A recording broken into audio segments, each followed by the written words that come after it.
Greetings, everyone. Dennis Easter here, and on behalf of the Pasadena Foursquare Church, I want to talk to you about what's coming up this Sunday, Easter Sunday, as we gather.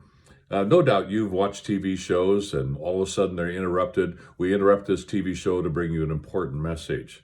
Well, we've been in a series for a number of weeks, and we've got a number of weeks to go, but we're going to interrupt this series for a special message. Because you can't get to Easter and continue a series as if Easter doesn't really make a difference, can you?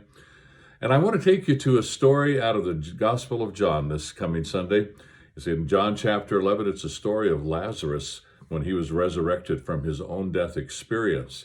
And that entire story is so helpful in understanding what God's coming to do when he's wanting to bring us life, to raise us up in life with him from the dead experience of what sin does in our life.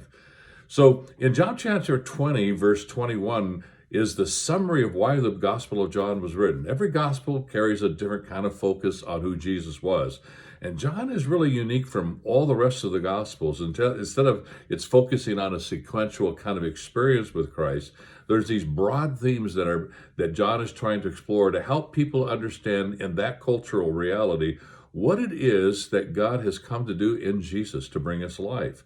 In fact, in John chapter 20, he says, there's all sorts of things that Jesus has done in his life. There's so much I could write about, but every sign that I'm going to talk about in the Gospel of John was meant to have one purpose and one purpose only. That these signs were to point you to Jesus and help you to believe, in fact, that he was the Son of God. And that believing, you might have life through his name. That's what Easter is all about, having life through his name.